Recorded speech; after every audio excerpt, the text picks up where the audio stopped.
Hello दोस्तों, स्वागत है आप सब बच्चों को अपने चैनल सरकारी रिजल्ट में। दोस्तों आज हम पढ़ेंगे बीकॉम 6 सेमेस्टर का है आपका जीएसटी, ठीक है, गुड्स एंड सर्विस टैक्स और कस्टम ड्यूटी, ठीक है, कस्टम लॉ इनमें। तो ये आपका एग्जामिनेशन नोट्स है और ये 6 सेमेस्टर के लिए बच्चों के लिए है। तो जो भी 6 सेमेस्टर के बच्चे हमारे पास है, हमारे चैनल पे हैं, वो प्लीज़ इस वीडियो को देखना और अपने दोस्तों के साथ शेयर करना, ठीक है। तो इसमें जो टॉपिक्स हैं, कुछ टॉपिक्स हैं एग्जामिनेशन नोट्स के अकॉर्डिंग, ठीक है। तो ये इंग्लिश में है, कुछ बच्चे ऐसे भी होंगे जो हिंदी में होंगे, ठीक है। तो उनके लिए भी कोशिश करेंगे अपलोड करने का, ठीक है। तो चलिए इस वीडियो को शुरू करते हैं। वीडियो को शुरू करने से पहले मैं कहना चाहूँगा कि प्लीज़ आप लोग चैनल को सब्सक्राइब कर लेना। मैं बहुत टाइम बाद जो है वीडियो डाल रहा हूँ, तो थोड़ा सा आपका सपोर्ट चाहिए। तो इस वीडियो को शेयर करना। एग्ज़ाम भी आपका नज़दीक आने वाला है, तो आप लोग पढ़ाई स्टार्ट कर दो अब। पहला जो आपका चैप्टर है दोस्तों, कि आपका गुड्स एंड सर्विस टैक्स के ऊपर ओवरव्यू है, ठीक है। जीएसटी वगैरह के आपको क्या क्या जीएसटी होता है, ठीक है। तो पहला पॉइंट है कि GST one of the most demanding reforms in the field of indirect taxation, ठीक है। जीएसटी दोस्तों अभी क्या है कि गुड्स एंड सर्विस टैक्स का बहुत वो है, ठीक है। तो ये आपका मोस्ट डिमांडिंग चीज़ है, ठीक है। जो कंपनियां होती है, सबसे पहले आपको कोई भी कंपनी स्टार्ट करते हैं तो नॉर्मली जीएसटी बनवाना पड़ता है, टैक्स वगैरह पे करना पड़ता है, ठीक है। जिसमें आपको एक्साइज ड्यूटी होती है, ठीक है। जो कि यहाँ पे GST and indirectly tax which has replaced many indirect taxes, ठीक है। जीएसटी ऐसा टैक्स है जिसने आपके excise duty, service tax, VAT, CST एड और जो अदर जो सेंट्रल और स्टेट लेवल के टैक्स होते हैं उनको रिमूव करा है। तो उससे ये आपका बना है जीएसटी, ठीक है। पहला है, ठीक है। दूसरा है, in order to make this reform there was a need to amend constitution so that central and state government have power to tax on both goods and service, ठीक है। अब इसमें आके जीएसटी को एक रिफॉर्म किया गया है कि जो भी सेंट्रल और स्टेट गवर्नमेंट होंगे, ठीक है, वो अपने हिस्से का पावर ले सकते हैं, ठीक है। Power to tax on both goods और सर्विस। जब कभी आप कभी कहीं भी जाते हो, रेस्टोरेंट वगैरह में खाना खाते हैं, तो वहाँ पे देखोगे सीजीएसटी और आपका जो एसजीएसटी यानी कि सेंट्रल गवर्नमेंट, ठीक है, गुड्स एंड सर्विस टैक्स, ठीक है, और आपका स्टेट गवर्नमेंट, दोनों आपको पे करना पड़ता है, ठीक है। लेकिन यहाँ पे देख सकते हैं C central state tax VAT, ठीक है, वीएटी। तो यहाँ पे दो चीज़ें जो थी, यहाँ पे सर्विस टैक्स जो थी, एक्साइज ड्यूटी, इन सब को खत्म करके सिर्फ एक आ गया जीएसटी, यानी गुड्स एंड सर्विस टैक्स। तीसरा पॉइंट है इसमें आपका कि आपका जो भी टैक्स होगा, ठीक है, जो भी जीएसटी की सप्लाई होगी, अगर कोई बिजनेस है, अगर आप बिजनेस को सप्लाई कर रहे हो या बना रहे हो, तो भी कंडीशन में फुलफिल होगा क्या, तो सिर्फ GST. Supply is of two types, ठीक है। सप्लाई कितने टाइप का होता है, दो टाइप का होता है। एक इंट्रा स्टेट होता है सप्लाई, और एक दूसरा इंट्रा स्टेट सप्लाई, सॉरी, ये तो आपका supply is two types, intra state है और एक जनरली है, ठीक है। तो इंट्रा स्टेट में सप्लाई में आपको इंट्रा स्टेट सप्लाई करना पड़ता है within same state, same to same state में। अगर आप दिल्ली से हरियाणा अगर आप सप्लाई कर रहे हो तो नहीं कर सकते इसमें, इंट्रा स्टेट में, ठीक है। There will be two taxes being CGST और एसजीएसटी, जिसका मैं अभी जिक्र कर रहा था।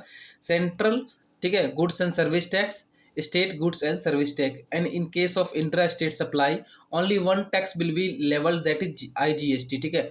अगर आप इंट्रा स्टेट कर रहे हो, किसी अदर स्टेट में सेंड कर रहे हो, तो इसमें एक ही जो जीएसटी लगेगी वो है आईजीएसटी, ठीक है। Thus in India we have followed the dual GST model, ठीक है। इंडिया में जो फॉलो होता है वो डुअल जीएसटी मॉडल फॉलो होता है। एक तो नॉर्मली जीएसटी लग गया, ठीक है, उसके बाद IGST. Generally liability to pay GST is on the supplier, but in certain circumstances liability to pay GST has been put on reception। पहले क्या होता था, जो टैक्स होता था सप्लायर भी पे करता था, ठीक है। अभी भी क्या है कि अभी सप्लायर भी पे करेंगे और जो रिसेप्शन होंगे, जब सप्लाई के होंगे, वो भी आपको पे करेंगे। तो ये किस नाम से आता है, रिवर्स चेंज मैकेनिज्म, ठीक है, आरसीएम, ठीक है। इस पे शॉर्ट नोट लिखने को आता है। जब शॉर्ट नोट लिखने को अगर पूछता है, ठीक है, तो ये पॉइंट आप यहाँ पे लिख देना, ठीक है। देख लो आप लोग कौन सा पॉइंट आपको लिखना, ये वाला पॉइंट आप लोग लिख देना, ठीक है, अगर आरसीएम के बारे में पूछता है तो, ठीक है। तो यहाँ पे हमने आरसीएम पढ़ लिया, ठीक है। अब आता है next, in order to provide comfort to small dealers, ठीक है, from the compulsory of GST is a concept known as composition scheme has been introduced through not new since। अगर आप किसी छोटे डीलर से सामान खरीदते हो या फिर लेन देन करते हो सामान का, ठीक है, तो उसमें जीएसटी का कॉन्सेप्ट तो आना ही है, ठीक है। इसमें क्या है कि फाइनेंशियल एक ईयर के अकॉर्डिंग आपको जो जीएसटी है वो रिटर्न आपको हो जाता है, ठीक है। तो ये पॉइंट भी आपका अच्छा है, ठीक है। तो इस पॉइंट को आप लोग याद कर लेना, ठीक है। इस पॉइंट को आप लोग याद कर लेना और फिर आगे बढ़ते हैं नेक्स्ट की तरफ हम। तो आगे बढ़ते हैं हम। नेक्स्ट इसका टॉपिक है आपका central government has been granted power to grant expression other general और specially in respect of supply of good service of both. जो सेंट्रल गवर्नमेंट है उन्होंने ग्रैंड पावर दे दी है कि आप दोनों पे जो गुड्स है और जो आपका सर्विस है, दोनों जो रिस्पेक्ट ऑफ जस्ट टैक्स है वो अप्लाई कर सकते हो, ठीक है। पहले हमने पढ़ा था सप्लाई, ठीक है, ऊपर में, ठीक है। यहाँ पे देखो सप्लाई, ठीक है, 2 टाइप्स ऑफ सप्लाई होता है। अब एक टॉपिक है पूरा, इन्होंने टॉपिक पूरा दिया है सप्लाई का, ठीक है। सप्लाई चैप्टर 2 है, ठीक है। बेसिकली आपका जो वो होगा, क्या कहते हैं, बुक्स होंगे, बुक्स में आपको एक ही चैप्टर में सप्लाई भी पढ़ाया हो गया, जीएसटी भी पढ़ाया होगा, सब कुछ पढ़ाया होगा। लेकिन यहाँ पे क्या है कि अलग अलग चीज़ों करके आपको दिया गया, तो इस चीज़ में आप कंफ्यूज मत होना। टैक्सेबल इवेंट, टैक्सेबल इवेंट क्या होता है ये समझो आप, कि जो taxable event under GST shall be supply of goods और सर्विस ऑफ दो both made for consideration in the course of furtherance of business, ठीक है। जो जीएसटी है, टैक्सेबल इवेंट है, वो दोनों जो होता है गुड्स और सर्विस के दोनों के लिए बनाया गया है, ठीक है। अगर आप कोई बिजनेस स्टार्ट करते हो तो आपको दोनों चीज़ें आपको करनी पड़ेगी, ठीक है। The taxable event under the indirect tax law such as manufacture, sale, provision of service shall be stand exception in the taxable event known as supply, ठीक है। ये आपको अगर एग्जाम में पूछता है कि सप्लाई का आपको डेफिनेशन लिखना है, तो जो आपको ऊपर बताया था वो भी लिख सकते हो, जो आपको यहाँ है, ठीक है, वो भी लिख सकते हो। कि कोई भी अगर मैन्युफैक्चर होता है, सेल्स होता है, सर्विस के अकॉर्डिंग तो आपको स्टैंड लेना पड़ता है, ठीक है। तो जो भी आप टैक्स पे करते हो सप्लाई के अकॉर्डिंग आता है।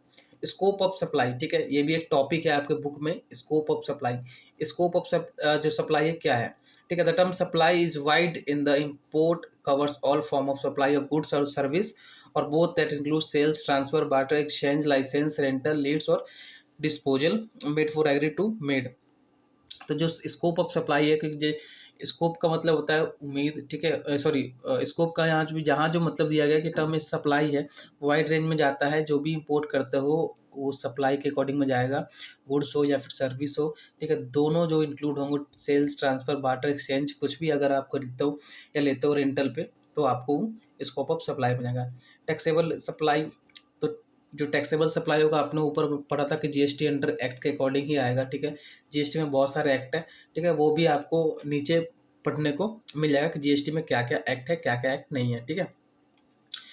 ये आपका कमर्शियल सप्लाई, ये आपको कोई इंपॉर्टेंट टॉपिक नहीं, इसको पढ़ने की जरूरत नहीं है। एक ये है मिक्सर सप्लाईज, ठीक है। मिक्सर सप्लाई क्या होता है कि आपको दो और दो से ज़्यादा सप्लाई अगर कहीं करना है गुड्स सर्विस की, तो आपको कंबाइन करके करना पड़ेगा, ठीक है।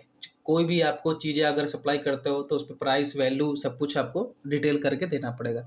जैसे यहाँ पे एग्जाम्पल भी दिया है, for example a supply of package consistent of Canada foods, sweets, chocolates, cake, dry fruits edited, अगर ये सब भी सप्लाई करते हो, ठीक है, तो आपको वो मिक्सड सप्लाई में आता है, ठीक है।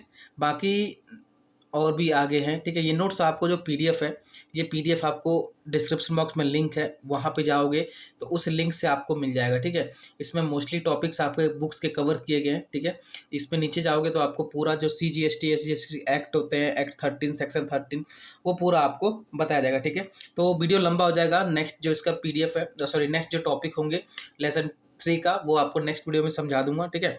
तो आज के लिए इतना ही, मिलते हैं किसी नेक्स्ट वीडियो में किसी नेक्स्ट टॉपिक के साथ, तब तक के लिए जय हिंद दोस्तों।